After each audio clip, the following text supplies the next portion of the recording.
lead on this on Perfect Day. He's actually going to be in the show at the Goodman Theater. He's the lead in the show at the Goodman Theater. So go check him out. He's a Chicago, South Side. All of those guys were kids in the CPS, kids who from Chicago. So everybody's Chicago bred. Chuck Smith? Yeah. He's in the next. He's the lead in that. So go check him out. Say I saw Perfect Day. Yes. I co-founded Congo Square Theater. I don't know if you heard of it. I basically built my career as a director. A major mentor and friend of mine was August Wilson. And so I kind of know for doing a lot of his plays. I do a lot of black theater. The Congo Square Theater is where I started. I just finished the Twisted Melodies in Baltimore Center Stage. It's about the life and death of Donny Hathaway. And that was great.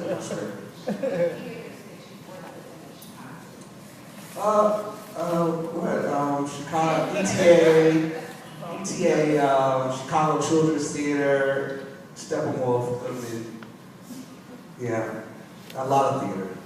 This is my next step. The last question right here. The first question was for her, and then the second question was for both of you guys. I wanted to talk about the lack of positive images for black people, because she said that initially she was going to interview gang leaders, but then she turned around and she interviewed someone who was doing something a little bit more positive. I want to talk about how tough is that for you guys to present present a positive image of black folks on screen. And then second of all, if you guys get the opportunity, will you take that opportunity to present those images? Because you talk about August Wilson or whatever, but it takes someone like Denzel to put that image on the screen.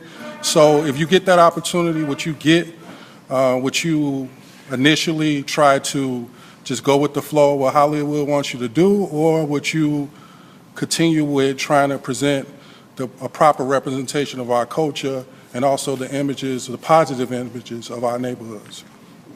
Okay, well, that's why I do what I do. I'm going to start with the second question because, so pretty much you're saying if I got the opportunities, the platform, say if I got, a lot of funding, because right now I'm independent, to make a huge project, what I still do, what I'm doing now will be something like the typical films that we see. No, I will keep doing what I'm doing. Because if you look at my work, that's my history. So, it's right, the proof is in the pudding, as they say.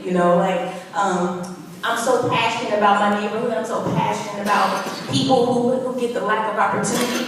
So I feel like I have the opportunity to give a lot of people in my neighborhood a platform because they're so talented, and I can write things that we probably wouldn't see or you wouldn't know about if you're not in that specific neighborhood, besides the typical stereotypical things that we see that other directors do who are not from those neighborhoods. They write about it, but it seems so cool that they can make millions of dollars off of it because they have these well-known actors in it. However, I feel like, well, I'm from this neighborhood and I have actors who are from this neighborhood. Well, we can give them training and give them the skills, and they can actually act out what is really happening in these neighborhoods. The first response is, you said that, if I can remember, you said that what made me change from wanting to interview gang members. You said initially that you was going to interview Correct. and then you turned around and you interviewed the guy who was doing the tumbling thing. Right. So, my thing is that's usually what we get. We get like the gang leaders, we get the drug dealers, you know what I'm saying? So. And you're right, because that was my first thing to do. Well, I'm going to interview some gang members to talk about why they do what they do. But we see that all the time. I think most kids, that's the first thing we do when we're in school. Okay, I think everybody would want to see this. But I decided I was actually forced.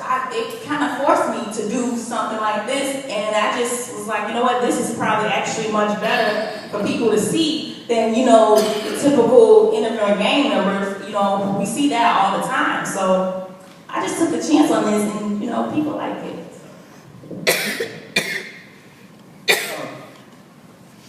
It's a beautiful film. I was like, oh, that was positive. I think it's difficult. I mean, I think there's many levels to what you asked. But I'll address the Hollywood version. Me, I am who I am. So my work is going to dictate the things that I believe. I think it is difficult to create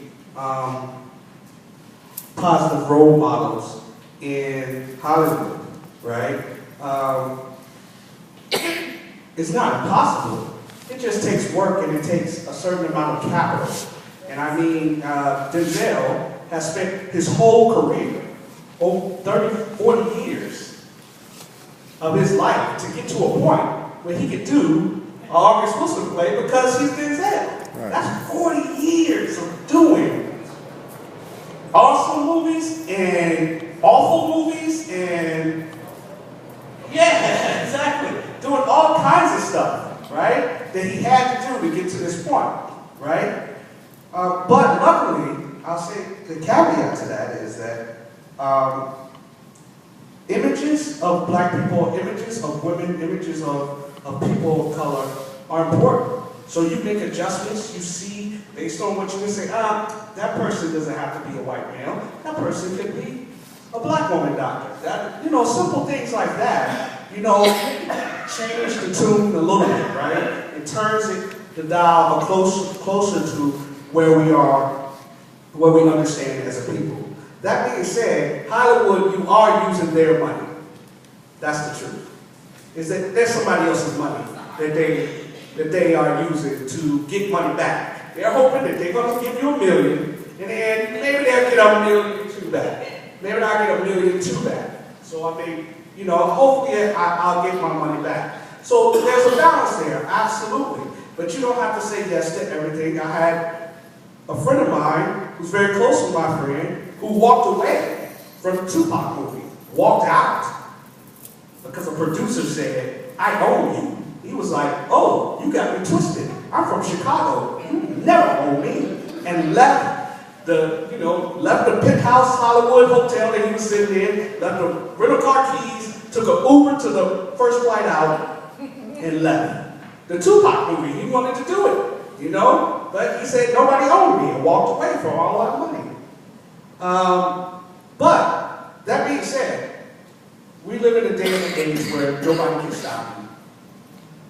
You can film it, you can put it out there.